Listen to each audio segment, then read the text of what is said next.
ici, dans la forêt de Moulières, il y a plein de cabanes. Bon, j'y passerai pas la nuit.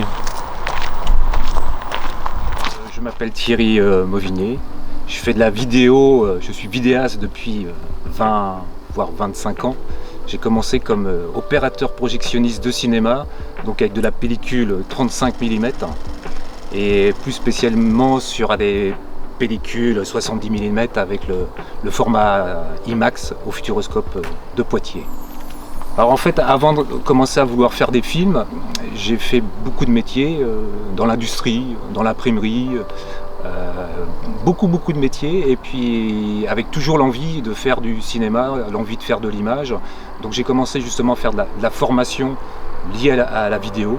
Alors c'était à l'époque de la vidéo, c'était des cassettes comme ça, des gros projecteurs, et petit à petit j'ai commencé à faire mes premiers films, mes premiers courts-métrages. En réunissant famille, copains, on créait des décors, et parallèlement je travaillais. Et voilà, c'est parti comme ça, à force de vouloir faire ça, et puis faire de la formation évidemment, pour apprendre à cadrer, à monter, à faire du son. Après ici dans la forêt, il y a plein des petites marques comme ça, il y en a beaucoup. Hein. On trouve il y a plein de lieux tellement différents que tu peux te balader pendant des heures. Hein. Bon là, faut éviter de tomber dans l'eau quand même. Il y a des murs aussi. Alors c'est vrai que moi quand j'ai commencé la vidéo, les conditions de tournage étaient complètement différentes par rapport à ce qu'on fait actuellement.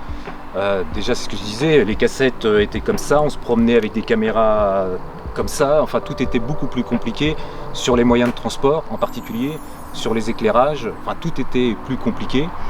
Donc il fallait être plus nombreux. Maintenant on a des facilités de travail, mais il faut bien maîtriser aussi l'informatique, le numérique, réfléchir à des formats un peu, on ne se posait pas toutes ces questions avant.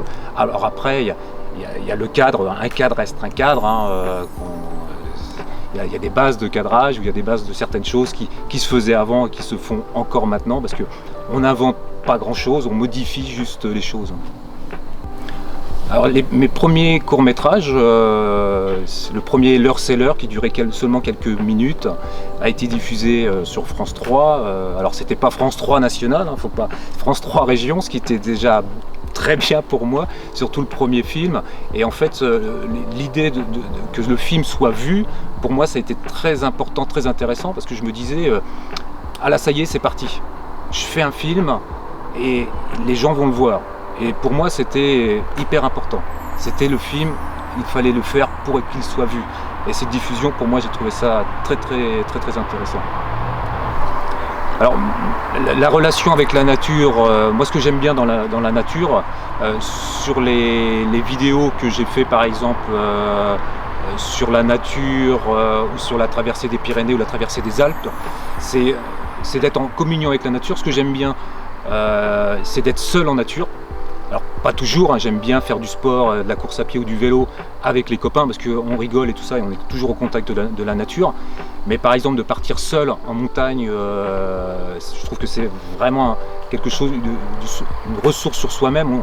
On repart sur une nouvelle énergie, et je trouve ça très intéressant. Et après, je ne sais pas pourquoi la nature m'attire, c'est un peu l'appel de la forêt.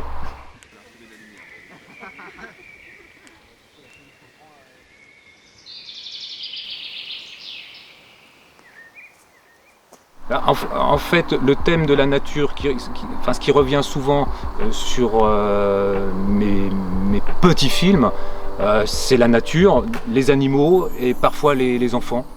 Et je ne sais pas pourquoi. Après, c'est des idées. Quand on a une idée dans la tête sur un projet de film, on ne sait pas forcément d'où ça vient. Ici, par exemple, ici à côté de la maison de la forêt, en forêt de Moulières, il y a la tombe à l'enfant qui se situe à quelques kilomètres. Et je me suis toujours dit que ça serait intéressant de faire un film là-dessus. Après, pourquoi, je ne sais pas. Et puis d'un seul coup, je me suis dit, bon bah là, c'est le moment de le faire. Je vais y aller, j'ai du temps, j'en profite. Et une fois que je suis parti dans cette chose-là, voilà, c'est parti. Je ne me pose pas forcément la question de savoir si c'est un film sur la nature, sur les enfants ou quoi que ce soit. Je pense que ça se fait naturellement. En fait, quand j'ai commencé mes premiers courts-métrages, j'étais vraiment attiré par la fiction. Ce que je voulais faire, c'était la fiction. Après, je me suis vite rendu compte que quand on fait un film de fiction, même sur un projet de court-métrage, on était vite... il y avait quand même des contraintes liées à l'équipe. Donc ça veut dire qu'il faut créer une équipe, soit trouver un producteur, faire de la prod sur un projet, travailler avec beaucoup de gens. Et je trouvais ça, au bout d'un moment, assez compliqué. Donc je suis parti commencer à faire des films plus documentaires, parce qu'en fait c'était plus facile à filmer. J'ai fait un film d'ailleurs ici sur la forêt de Moulières, où moi je partais seul avec ma caméra, tôt le matin ou tard le soir, et je faisais des images, j'emmagasinais beaucoup d'images, et à partir de mes images, j'ai commencé à réfléchir pour créer une histoire. Et en fait j'étais tout seul, donc je faisais ce que je voulais, et c'est pas les mêmes contraintes qu'un film de fiction. Donc je reviens maintenant à la fiction parce que j'ai eu le temps de le faire et que ce projet de Tombe à l'enfant me titillait depuis un moment dans la tête. Et puis quand il y a quelque chose qui tourne comme ça en boucle, il y a un moment, faut y aller, quoi.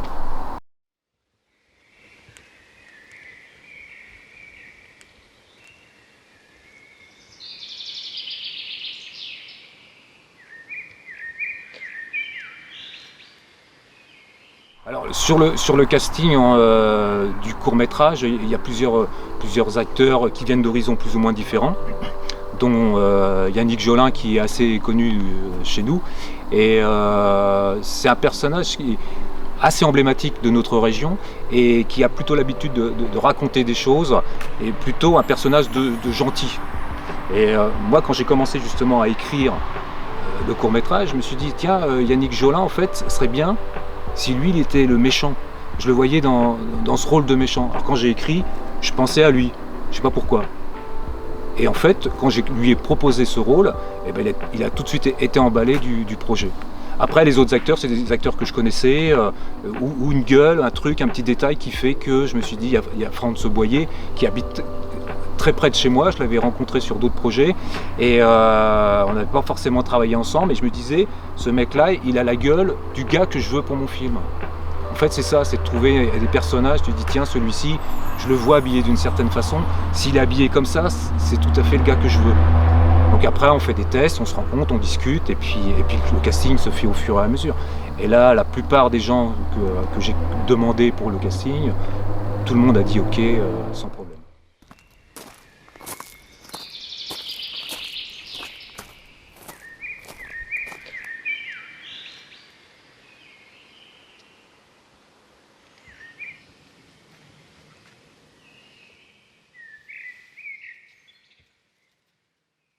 En conclusion, pour moi, l'important, l'intérêt, c'est que le film, que La légende des seigneurs assassins, depuis le temps que j'ai ce film dans la tête, l'important pour moi, c'est qu'on parte tous en tournage, qu'on le fasse, qu'on travaille sur la post-production et qu'on se retrouve tous ensemble pour voir le film terminé.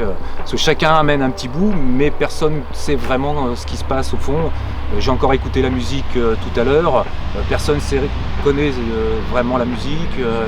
Donc tout ça, j'ai envie de faire partager. Donc ça va être, c'est ça que j'attends maintenant, de se lancer et de partager.